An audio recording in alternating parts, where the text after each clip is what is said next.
कुछ समय से गांव के सभी लोग बहुत परेशान थे, क्योंकि रात होते ही उनको उनकी छत पर किसी के चलने का एहसास होता। चलने के साथ पायल खनकने की आवाज भी आती, लेकिन डर के मारे किसी की हिम्मत नहीं होती कि वो छत पर जाकर देखे आखिर मामला क्या है। फिर एक दिन राजू और उसकी पत्नी सीमा सो रहे होते हैं। अजी अजी सुनिए, सोने से पहले सभी खिड़की और दरवाजे बंद कर दीजिएगा। गांव में बहुत डर का माहौल है। न जाने कौन चुड़ैल है जो लोगों की छतों पर घूमती है। कहीं वो अंदर आ गई तो? चल बेवकूफ डरपोक कहीं की, मैं ढकोसलों से नहीं डरता। अगर हमारी छत से आवाज आई तो मैं खुद जाकर उस बहरूपिये का डंडा मारकर सर फोड़ दूंगा।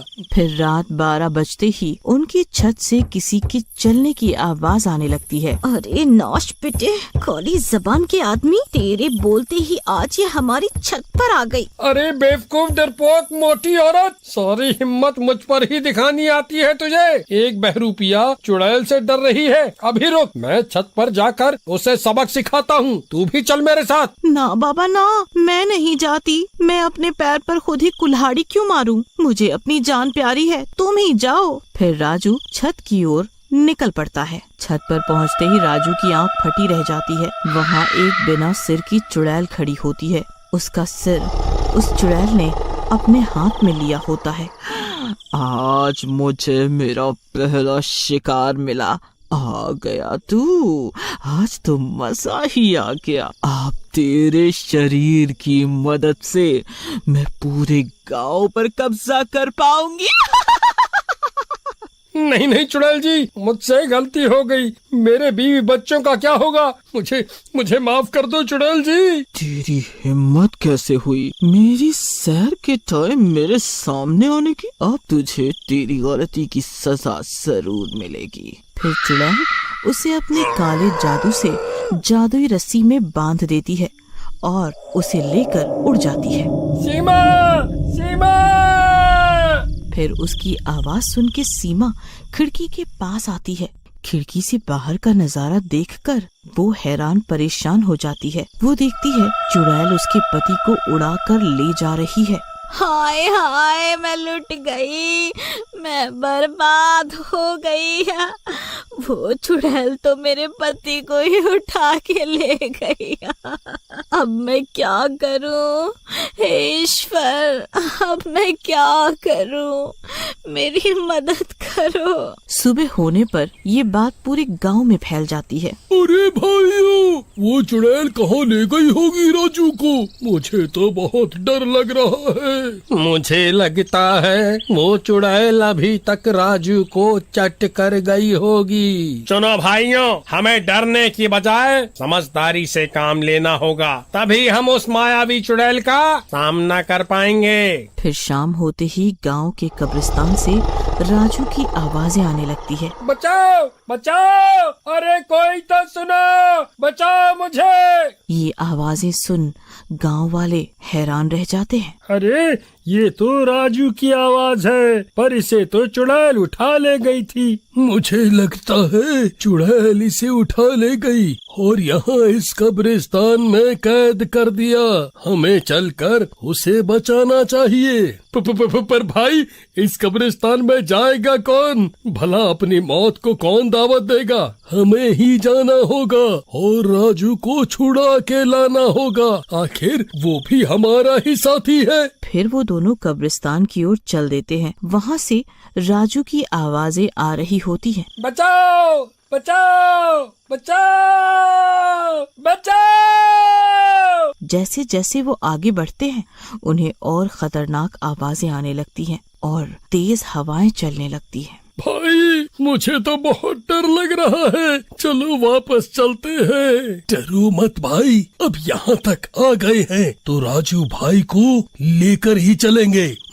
फिर थोड़ी देर में वो दोनों उस जगह पहुंच जाते हैं जहाँ से आवाजें आ रही होती है। वो एक कब्र होती है जिसके अंदर से राजू की आवाजें आ रही होती है। लगता है उस चुड़ैल ने राजू को लेकर इस कब्र में कैद कर दिया है। चलो इस कब्र को खोलें और राजू को बाहर निकालें। जैसे ही वो कब्र खोदते हैं वहीं हाथ से अपना सिर लिए सिर कटी चुड़ैल उनके सामने आकर खड़ी हो जाती है। वो दोनों बुरी तरह कांपने लगते हैं। अरे मर गए रे, ये क्या बोला है?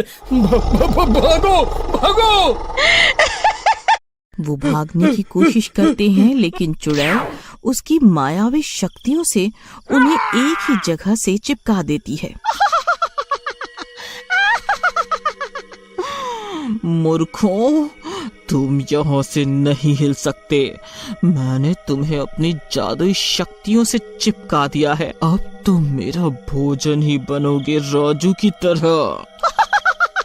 चुड़ैल जी, पर आपकी कब्र से तो राजू की आवाज आ रही थी। हम तो उसकी आवाज सुनकर यहाँ आ गए। हमें माफ कर दो चुड़ैल जी।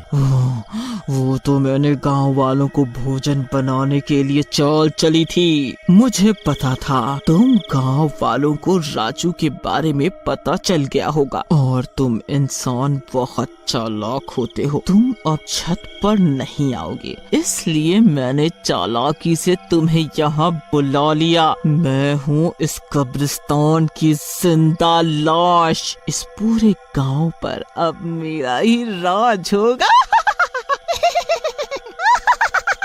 फिर वो चुड़ैल उन दोनों गांव वालों को अपनी कब्र में अपने साथ बंद कर लेती है। उन दोनों गांव वालों को लौटता ना देख सभी गांव वाले डर जाते हैं। भाइयों, मुझे लगता है कुछ अनहोनी हो गई है हमारे साथियों के साथ। अब तो राजू की भी आवाज नहीं आ रही, एकदम सन्नाटा हो गया है। हाँ भाई, मुझे लगता है हमें गांव के पंडित जी के पास चलना चाहिए। वही हमें इस मुसीबत से छुटकारा दिलाने में मदद कर सकते हैं। फिर वो सब गांव के पंडित जी के पास पहुंच जाते हैं। पंडित जी, मदद करें। गांव में कोई चुड़ैल आ गई है। उसने गांव के 3 लोगों को गायब भी कर दिया है। अब आप ही कुछ मदद कर सकते हैं, नहीं तो क्या मालूम वो अगला नंबर किसका लगा दे। फिर पंडित जी उनकी बातें सुनकर अपनी आंखें बंद करते हैं और अपनी दिव्य शक्ति से और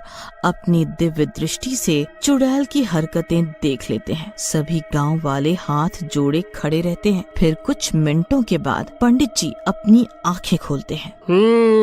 गांव में एक मायावी चुड़ैल का साया पड़ चुका है। गांव के किसी उद्दंड व्यक्ति ने कब्रिस्तान में जाकर उस चुड़ैल की कब्र पर थूक दिया है, जिससे उस चुड़ैल को गुस्सा आ गया और अब वह सबकी जान की दुश्मन बन गई है। तभी पीछे खड़ा हरिया बोलता है। पंडित जी, याद आया, मुझे कुछ दिन पहले आम खाने का मन हुआ तो मैं कब्रिस्तान में लगे आम के पेड़ से आम खाने गया था। मैंने आम तोड़ा पर वह बहुत कड़वा था तो मैंने वहीं थूक दिया। ये मुझसे क्या अनर्थ हो गया, हे ईश्वर। अब जो हो गया सो हो गया।